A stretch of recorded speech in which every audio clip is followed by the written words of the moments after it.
gabi. Bakit hindi natuloy ang kasal ni Vicky sa kabila ng paghahanda? Paano kaya mababayaran ni Raymond ang kanya mga utang sa gitna ng pagbibisyo? Mas ayaw ko man sa gusto, dekwat dito, dekwat to ng ginagawa namin. Bakit gusto ng sumuko ni Jovet? Nag-suicide talaga ako. Gaano ba kahalaga ang panalangin? Abangan ang mga kasagutan. Sa oras ng pangangailangan. Tampok sa The 700 Club Asia.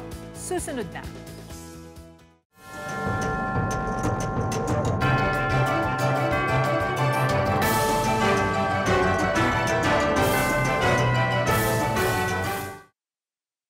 Kandila. May mahalagang papel ito sa buhay ni Vicky. At siya nagbibigay ng linaw sa buhay ko eh. Kahit nasaan akong pupunta, dala-dala ko yung posporo at saka kandila. Parang na-inlove ako doon sa kandila na yun. Pag tinitingnan mo parang marami sang mga salitang sinasabi na hindi mo naman maintindihan. Mabuting tinataguyod ni Vicky ang kanyang pag-aaral hanggang makilala niya ang lalaking naging kasintahan niya. Hanggang sa nagkwento-kwento kami, hanggang sa buwapo kasi siya, na-inlove si Loka. O yun lang ba? Yun, nag-ano na kami, 15 years kami noon. Lumipas ang ilang taon, nakapag-aral siya sa ibang bansa sa kursong physical therapist. At habang nag-aaral, doon siya natutong uminom at manigarilyo. Impluhensya din ito ng mga classmate ko kasi malamig. Sige, sabi ko, hindi. Sige na, subukan mo. Nasubukan ko pa, ubo-ubo ko. Pero nasanay din ako, pero hindi pa ako talamak noon. Sa di inaasahang pagkakataon, naaksidente sa sasakyan si Vicky. At habang nasa ospital, tinatanong kong Panginoon, nararapat ko bang ranasin ito? Pero hindi ko pa sa kilala ha. Pero wala lang, tahimik lang. Pero nandun na yung kasagutan na, asa ngayon naiisip ko, plano pala niya yun. Kailangan kasi madadaan muna tayo sa ganong sitwasyon para maalala natin ang Panginoon. Nang makarecover, bumalik sa Pilipinas si Vicky at doon nag-propose ang kanyang nobyo na magpakasal na. Pinangarap noon ni Vicky na makita ang kanyang sarili na hawak-hawak ang kandilang simbolo ng liwanag at pag-ibig. Ngunit para siyang nauupos na kandila nang mabalitaang namatay sa car accident ang kanyang nobyo. Nagdrama-drama na iyak. Sakit talaga. Parang gusto ko manuntok noon that time eh. Ako sinusumpa ko, di ako mag-aasawa. Sinusumpa ko yan sa'yo. Mahirap talaga pag namatayan ka. Imagine 15 years. Tapos biglaan na lang nawala. Kasi pag nalala mo, gusto mong makatulog, di ka makatulog. Trabaho, sementeryo, trabaho, sementeryo. Pag hindi ko na kaya, iinom na ako ng alak na sa manigarilyo. Habang nasa ganitong sitwasyon, isang missionary ang nagbahagi ng salita ng Diyos kay Vicky. Naging daan yon upang tanggapin niya si Jesus bilang Diyos at sariling tagapagligtas. Ang naramdaman ko lang, makinig lang ako sa kanya. Sabi niya sa akin, kaya mo yan? Kung nawala yan, papalitan ng Panginoon yan, sabi. Hindi. Nagsabi na ako, hindi ako mag-asawa eh. Ganun ba? Pero naintindihan niya akong ibig sabihin. Kasi noong that time, nangangapa ako kung saan ako makahinga ng maluwag ba. Sa tulong ng Diyos at sa gabay ng nasabing missionary, unti-unting nahilom ang sugat sa kanyang puso. Nabitawan na rin niya ang mga bisyong gumapo sa kanya ng ilang taon. Dahil minuld ako talaga ng Panginoon sa tamang way, ng kanyang way. Kaya yun ang mga bagay na pinapasalamat ko lagi sa Panginoon. Tinuruan niya ako talaga na maging maayos. Kung minsan ay tila naupos na kandila ang buhay ni Vicky na nawala ng liwanag, muling pinaalab yun ng Panginoon. Parang ayaw mo nang tumigil sa paglilingkod sa Panginoon. Ilagay natin ng totoo si Kristo sa puso natin at sumunod lang tayo doon. Kung ano man ang pangangailangan natin, nandyan lang siya bukas ang kamay para ibigay yun. You know, it takes the grace and strength of God to bounce back after one and after another setbacks. No? Lalo na ito, pinakamasakit, the love of your life, the one that you're intending to spend your life with, no? Till death parts you, hindi nag-start man lang, no? Yeah, that's mahirap yun, Peter. Pero meron sinabi si Vicky na minsan kailangan mong dumaan sa mga ganong karanasan, no, para makilala mo ang Panginoon. And I think that the Lord has used those difficulties, you know, to reveal Himself to Vicky. Yeah, to shape her. Gaya ng ginawa ni Vicky sa oras ng pangangailangan, tumawag siya kay Jesus. Handa si God na tumulong sa iyo. Bukod sa mga dala-dala mong problema, handa rin ang Panginoon para tulungan kang magbago. Manalig ka lamang, sabi nga sa Romans 10:10, "For it is by believing in your heart that you are made right with God, and it is by openly declaring your faith that you are saved." Gusto mo bang maligtas? Gusto mo bang magbagong buhay? Nagsisimula yan sa isang panalangin na may pananampalataya kay Jesus. Let's pray. Let's bring our hearts before the Lord. Just say, "Dear Lord, I come to you right now, and I bring to you my pain. Lord, you know the things that I am going through this very moment. But Lord, you are the God that knows the end from the beginning. So I come to you believing that your love is so much greater. Your love for me is so much greater than what I'm going through this very moment. So I humble myself and ask for your forgiveness. And I turn my back from my life of sin. And today, I choose you, Jesus, and invite you into my life to be my Lord, to be my Savior, to be the God that will usher me out of this pain into your perfect will and purpose for my life. Thank you for loving me. Thank you for saving me. This is my prayer in the name of Jesus. Amen and amen. Panginoong Jesus, natanggap ko po kayo na aking Panginoon at tagapagligtas. Sumabay ka ba sa panalangin upang tanggapin si Jesus? Narito ang CBN Asia Prayer Center para sa iyo 24/7 upang tulungan kang magsimula ng panibagong buhay na punong-puno ng pag-asa, kapayapaan at tagumpay. Just text YES, your name and location o mag-chat sa The 700 Club Asia Facebook Messenger. Bilang panganay po sa 4 kami magkakapatid, ramdam ko po yung hirap ng pamilya namin. Kaya sa ayaw ko man sa gusto, para may makain, dekwat dito, dekwat doon ang ginagawa namin. Basta may mapagkakaperahan, may maibibenta, talagang niyanakaw po namin.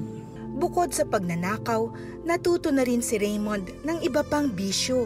Nung panahon din na yon, dahil nga ako naging mapaghangad sa pera, natuto na rin ako magsugal noon. Dahil nga sa gusto ko talaga magkapera. Takot ako magutom. Kahit anong paraan gusto ko talaga magkapera. Lumipas ang ilang taon, nagtrabaho bilang isang karpintero si Raymond at nagkaroon ng asawa at 2 anak. Subalit hindi pa niya nabibitiwan ang dating bisyo, panibagong bisyo na naman ang kanyang sinubukan. Nung nagustuhan ko naman hanggang sa magka-adik-adik na ako sa sabong. Mas lumala yung aking paghahangad sa pera kasi nga noong una talagang ang pagkasabong pala ang pagkusugal sa una ko lang padadamahin. Sa kabila ng pagpupursige ko magtrabaho, para ka akong dadanasin pa ng anak ko yung hirap na inabot ko. Para ka akong hindi maganda nangyayari talaga. Yung ayaw na ayaw kong madanas ng anak ko, parang mararanasan nila yung hirap na dinanas ko. Isang araw, naimbitahan sa isang church service ang pamilya ni Raymond. Nag-pray din naman ako na talagang, Lord, pabawiin mo lang ako, pero hindi na ako pusugal. Pero ganun pa din, ikot pa din. Talagang ang utang ko sang katerba na, pero hindi alam ng misis ko, gawa ng kasasabong. Talagang ano-ano na nangyayari sa loob sa bunga, talagang hirap na loob ko. Dahil nga gusto ko makabawi. Habang lugmok sa kahirapan at bisyo, kinatagpo ng Diyos si Raymond. Sa kabila ng ingay na gadon, may narinig akong tinig na sabi niya, "Raymond, mas malakas pa ang palakpak mo diyan sa sabungan kaysa sa church." Parang natigilan akong bigla noon. Nung oras na yon, parang binuhusan akong tubig na malamig. Kasi parang bang nabaliwala sa akin yung pagka-adik ko sa sabong. Parang gusto ko nang tumigil kahit hindi ako makabawi ng oras na yun. Kahit na ang dami ko natalo, ang dami ko utang. Parang sa isang kisap mata, parang siyang parang yung paghahangad ko talaga magkaperang bigla nawala. Dahil sa tagpong ito, Buong pusong sinuko ni Raymond ang kanyang buhay sa Diyos. Binitiwan niya ang dating mga bisyo at nagpatuloy ang kanyang pagbabago. Natutunan ko na hindi dapat pala umasa sa anumang bagay na meron tayo. Kaya nga yung paghahangad ko sa pera talaga noon, talagang nawala na siya. Pero mabuti ang Diyos kasi talagang yung aking pag-asa ay sa Kanya nakatuon. At nababasa ko din naman talagang hindi niya tayo kapabayaan, hindi tayo iiwan. Nang tumigil sa mga bisyo at nakapagtrabaho, unti-unting nabayaran ni Raymond ang kanyang mga utang. Natuto na rin siyang magbigay sa Diyos at tumulong sa iba. Yung mga ganong hirap, naranasan ko kaya naunawaan ko yung sitwasyon nila. Kaya ang ginagawa ko ngayon talagang tulong pinansyal, tulong material, pero lalong-lalo na salamat sa cell group namin. Ang sarap pala sa pakiramdam nung mga ganong nakakatulong ka sa kapwa mo. Na dati ikaw ang tinutulungan, ngayon ikaw naman tumutulong. Bilang ganti sa ginawa ng Panginoon sa buhay namin. Sa takbo ng buhay ni Raymond, isang mahalagang aral ang kanyang natutunan mula sa Diyos. Ang ating Panginoong Hesus, talagang siya ang nagbabago ng buhay. Kaya dahil kasi dati, kahit anong pilit ang gawin ko, anong pagsisikap ang gawin ko na magbago, talagang hindi ko naman kinaya. Talagang yung ating pag-asa lang sa ating Panginoon, siya lang talaga ang nakapagbabago ng buhay namin. Tanging siya lang. Hindi ko kaya sa sarili kong lakas, sa sarili kong galing. Hindi ko naman talaga kaya. Pero ang ating Panginoon, talagang kayang-kaya niya. Alam mo, Felici, many of those that get involved in gambling, they use it because they think it's a quick way out para bayaran nila yung kanilang mga utang. Pero yung problema ng utang ang dapat, that's what we should attack. That's what we should solve. And it comes only by the wisdom God gives us. It's not gonna come with a quick pusta, di ba? Yes. Pero yan ang lure ng kaaway. Yes. Gamble para mabayaran mo yung utang mo. They don't know, they get more and more in debt. But when your life is in Christ, He gives you the wisdom to know exactly what to do because you're led by the Holy Spirit. Yes. Pati ang steps mo, ginaguard ng Panginoon. Totoo yan. Kasi parang ang nangyari dito sa oras ng pangangailangan, mangutang. Diba? Yeah, correct. Actually, sa oras ng pangangailangan, idulog natin sa Panginoon muna. Correct. Diba? Amen. And then He might give us an idea, He Right. might give us a person to go to, yung parang na hindi kailangan mangutang. Tama. And maybe that's also because there's also a factor there na kailangan din tayong matutong humawak ng pera. Correct. Diba? There are a lot of, marami tayong mga links sa ating website, where they can learn what it is to manage the money that you have para hindi kailangang mangutang. Yeah, or live beyond your means, Yes. no? Nahaharap ka rin ba sa matinding pagsubok sa oras ng pangangailangan at sa anumang sitwasyon, tumawag ka at humingi ng tulong kay Jesus? Gaya ng ginawa ni King David, sabi niya sa Psalm 17:6-8, I call on you, my God, for you will answer me. Turn your ear to me and hear my prayer. Show me the wonders of your great love, you who save by your right hand those who take refuge in you from their foes. Keep me as the apple of your eye and hide me in the shadow of your wings. Peter, we have a God who saves. Amen. God is listening. Keep praying. Samantala sa susunod nating kwento, bakit nawawalan na ng pag-asa si Jovet? At bakit ba natin patuloy na ipagdarasal ang bansang Israel? Ang mga kasagutan sa ating pagbabalik.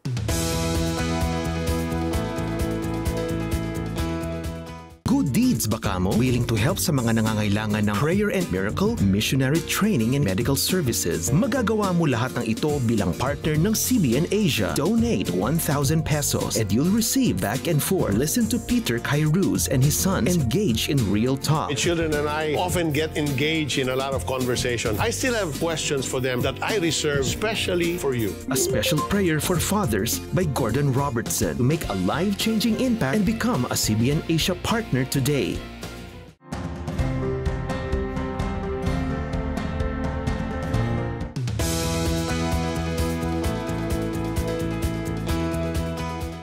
7 taon nang bahagi ng pang-araw-araw na buhay ni Melody ang pagdarasal para sa Israel. Nagsimula ito nang makakilala siya sa Panginoon. Anya, mahalaga ang pagdarasal ng bawat isa para sa Israel, lalo't inutos ito ng Panginoon sa Biblia. We have called to be watchmen for Israel, and as watchmen we have to intercede and declare prophetic word for Israel, for our nations, even to the body of Christ, our family, even ourselves. Ang pagdarasal para sa kapayapaan ng bansang Israel at paninindigan para dito ay isinusulong ng Rosh Kodesh Global Prayer Movement ng International Christian Embassy Jerusalem o ICEJ. Sa unang pagkakataon, nagsama-sama dito sa Pilipinas ang iba't ibang mga Kristiyano mula sa 7 bansa sa Asia Pacific para magsama-samang magsamba sa Diyos at manalangin para sa Israel. One of the countries, well, the country which has been most effective in mobilizing for prayer for Israel is the Philippines. Currently, they have 140 hours of prayer from different churches in the Philippines every month. Para kay Pastor Steve Merpuri, National Director ng ICEJ Philippines, ngayon higit kailanman dapat tayong mga Kristiyano ay manindigan at suportahan ang Israel sa pamamagitan ng panalangin, paglaban sa mga kasinungalingan at lumalalang anti-Semitism.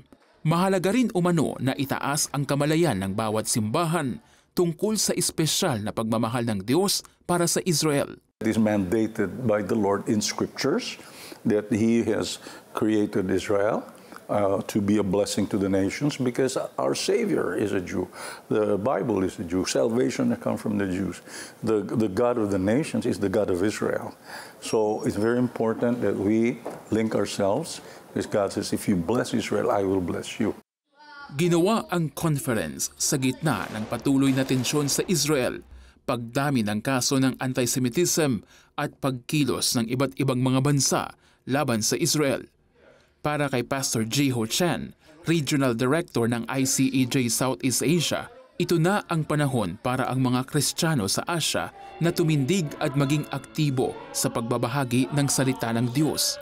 Itinuturing nga daw ang Asia bilang last frontier ng Ebanghelyo bago ito makarating sa Middle East. I'm excited because if you see that the uprising of believers in Asia and the Asia's movement, particularly bringing the gospel back to Jerusalem movement, is one of those major signs that we know that the Asian believers will rise up, and Asia as an economy will likewise rise up because of the gospel. They will be blessed, and with the blessing of wealth, we can bring the wealth and the knowledge of the kingdom of God through the Golden Gate back into Jerusalem. Ako si Joash Bermejo at ito ang CBN Asian News Pagsusuri.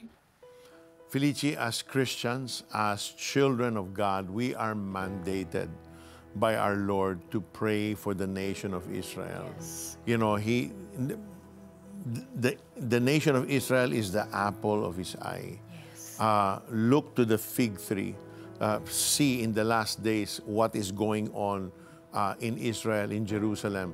It will tell us a picture. So if we want Jesus to come quickly, then the more we need to pray for Israel. Yes, and the thing is, the Lord also said in Genesis that, di ba may pangako siya kay Abraham? Oo. Di ba sabi niya, I will bless those who bless you and I will curse those who curse you. Di ba? So parang it's something that God has ordained that we as His children bless Israel. Tama. Yeah. So we want to take a moment to pray for the nation of Israel and what they're going through in this hour, this very moment. Let's bow our heads and join us in this prayer. Heavenly Father, in the name of Jesus, today we bring to you your nation, the nation of Israel. Father, we pray in the name of Jesus for the peace of Jerusalem. Lord, would you secure her borders, Lord, from the north, the south, the east, and the west. Surround your nation with your warring angels. May there be security within her citadels, Lord God. That the God Almighty, the God of Israel, Lord God, your mighty hand is upon your nation. that even all the Jewish people will look up and realize, yes, there is a God that watches over us. There is a God, our Father, who loves us unconditionally. And He already sent His Son to die on the cross to save us. Lord, may every Jewish people, may all the Jewish people know and believe in the saving power of Jesus Christ, the Lord who came, died on that cross, and the one who's coming again. Father, thank you. Secure your nation with your unfailing love at this moment. And we come against the plans of the enemy, Lord, against Israel.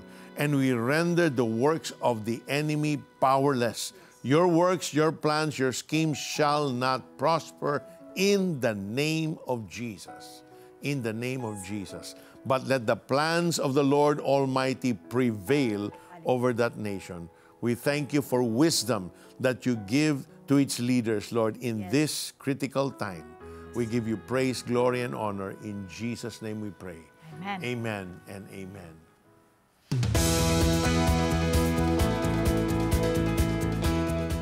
Magdodonate ako sa CBN Asia. Oo, bait naman. Sige, sige. Type mo cbnasia.com/give. CBN Asia.com/give. Yan. Oh. Okay pa. Oh, kaya mo na yan. Madali na yan. Ano? Ikaw na. Tulungan niyo po. Ang dami pong itatype eh. Tapos 4 lang yung daliri ko. Tapos ang dami pang details. Iba na eh. Ay, iba na. Iba na po. Icons na oh. Opo, opo. Nagbago na yan ang ilo oh. Kaya ko na po to. Oh, sige. Excuse kero to. Ako na po dito. Relax na po yan. Yan. Pagkatapos ko, kaya Rodel, ikaw naman po mag-donate ha.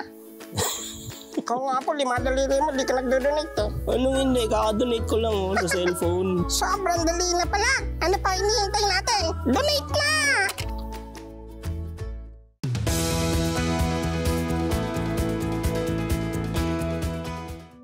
Parang iba yung identity na nararamdaman ko sa pagkatao ko. Kaya nagtaka ako na nagtaka sa sarili ko. Parang may kakaiba talaga sa akin. Dahil sa malambot na pagkilos ni Jovet, nakikita ng father ko yung sitwasyon na yon na may kakaiba talaga sa akin. At lagi niya akong pinapagalitan, lagi niya akong pinapalo na hindi ko alam kung bakit. Parang naramdaman ko na hindi niya ako love as a son. Lumipas ang ilang taon. Pumanaw ang kanyang ama kung kaya't mas lalong niyakap niya ang pagiging babae. Nilalagay sa akin ng kaaway yung heart na masayang maging ganon. Niladlad ko talaga siya, nag-change outfit ako, nagpalit ako ng panlabas talaga na kaanyuan. Talagang pinakita ko talaga kung sino talaga ang yung gusto ko talaga. Dulot nito, sumabay sa saliw ng makamundong pamumuhay si Jovet. Niyakap din niya ang droga at iba't ibang bisyo. Parang nagpupush sila sa akin na gawin mo yan kasi diyan ka masaya. Dahil sa nangyari, mas napalayo ang loob ni Jovet sa kanyang ina. Pag uwi ko sa bahay, lagi niya akong pinapagalitan, lagi niya akong sinisermonan. Tulad ng binigay ko, parang hindi ko maramdaman yung love ng family ko. Nagtitrigger sa akin na mas lalong malungkot kasi parang kulang yung, hindi ako nasasatisfy sa buhay ko na hinahanap ko kung ano yung magpapasaya ng totoo sa akin na sa loob ko. Umalis ang kanyang ina sa tahanan, nagpapadala na lamang siya ng sustento kay Jovet. Dumating sa point na hindi na siya nagpadala, tapos humihingi ako sa mga kapatid ko. Hindi nila ako binigyan. Bakit ganun yung ginagawa nila sa akin? Kaya dumating sa point na na-depress ako noon, tapos dumating sa point na nag-suicide talaga ako. Nakainom ng tubig na may panlinis ng silver saka ng gold. So ngayon, hinalo ko siya sa tubig, tapos ininom ko siya, tapos hindi ko na nakita na malaya na nawala na pala ako ng malay. Nang malaman ng kanyang ina ang nangyari, kinausap nito si Jovet. Sinabi niya bakit ko ginawa. Ang sabi ko naman po sa nanay ko, kasi hindi ko maramdaman yung love niyo eh. Hindi ko maramdaman niyo nandyan kayo as a family. Kaya ko siya ginawa. Di umiiyak din po siya dahil sa nangyari. Sa isang pagkakataon, naimbitahan si Jovet ng kanyang hipag sa Bible study. So hindi ko pa rin siya ma-feel noon that time. Pero nung time na naulit yung Bible study, so doon ko meron nang nagaganap sa buhay ko na talagang pinakikita sa akin ng Diyos. Sa tulong ng isang kasamahan sa simbahan, patuloy siyang lumalim sa kanyang relasyon sa Panginoon. God loves you. Yun ang sabi niya, na mahal ka ng Diyos, ano man yung sitwasyon mo, ano man ang nagawa mo, God loves you. Ang sabi niya sa akin, hindi ko makalimutan, kapag hindi ka nagbago, kailan pa? Kapag huli na yung lahat. Sabi niya sa akin, mahal na mahal ka ni Lord, so wag mo nang balikan yung time na yung dati mong pagkatao ngayon. Doon ay tuluyan niyang tinanggap si Jesus bilang Diyos at sariling tagapagligtas ng kanyang buhay. Sa tulong ng Panginoon, unti-unting nabitawan ni Jovet ang kanyang mga bisyo at tuluyang tinalikuran ang kanyang lumang pagkatao. Doon ko po naramdaman na mahal talaga ako ni Lord. Naramdaman ko sa sarili ko na talagang meron siyang plano sa akin at nagkaroon ng parang na-excite ako sa panibagong journey na harapin ko. Tinanggap din niya ang panawagan na mag-Bible school at hindi nagtagal, nakapagtapos siya at naging pastor ng simbahan. Dagdag pa rito, ang kanyang sariling ina ay tumanggap na rin sa Panginoon. So yun ang pinakita ko sa mother ko na bago na ako, wala na yung dati kong pagkatao. At nung nakikita niya yung ganong pamumuhay ko na talagang binago ni Lord, doon nagpasimula na si Lord kumilos sa kanya. Mula sa mundo ng kapighatian ay dala ni Jovet ang pagmamahal at kapatawaran ng Diyos na hangad niyang maibahagi sa iba. Yung grasya ng Panginoon kasi, siya lang talaga yung makapagbibigay ng pagbabago sa tao. At yun yung nagdala sa akin sa Panginoon dahil sa biyaya, dahil sa pagmamahal niya. Andito ako ngayon dahil sa Panginoon. Yung kakulangan na hindi kayang ibigay ng mundo na joy, peace, binuo ng Diyos nung panahon na tinanggap ko talaga siya. Ano man ang ginawa mo sa Kanya at ano man ang nagawa mo sa Kanya, kaya kang tanggapin ni Lord kahit ano ka man at sino ka man. Napatunayan ni Jovet na makapangyarihan ang pangalan ni Jesus. Ang sino man tatawag sa Kanya ay magkakaroon ng kaligtasan, pagpapala at pag-asa. Kaya sa oras ng pangangailangan, huwag mong solohin ang iyong daladalang kabigatan. Duet kayo ni Lord. Lumapit at tumawag ka kay Jesus. Sabi nga sa awit 34:4-6, ako'y nananalangin sa Panginoon at ako'y kanyang sinagot. Pinalaya niya ako sa lahat ng aking takot. Ang mga umaasa sa Kanya ay nagniningningang mata sa kaligayahan at walang bahid ng hiya sa kanilang mukha. Nung wala na akong pag-asa, tumawag ako sa Panginoon. Ako'y Kanyang pinakinggan at iniligtas sa lahat ng mga dinaranas kong kahirapan. Kaya anumang ang sitwasyon mo ngayon, keep praying in faith, believe, and expect. At dito nagtatapos ang ating maikling kwentuhan. Stories of hope, faith, and love. Join us again tomorrow for another inspiring episode of the 700 Club Asia. We can produce more inspiring shows like this if you partner with us. So be a CBN Asia partner now. Call the number on your screen or scan the QR code. God bless you more and more. Inay, Itay, ang hirap palang maging pangalawa. Salamat sa lahat ng tampo na dinulot niyo sa puso ko. Hindi na po siya papayag na doon ako mag-church. Pag sumuway po ako sa kanya, itatakwil na ako bilang anak niya. Hindi stable yung income ng mga full-time pastors. Sobrang nagsistruggle po sila noon. Hindi perfect yung family namin. Pero ngayon, nagpapasalamat ako sa Lord na I grew up in a Christian family.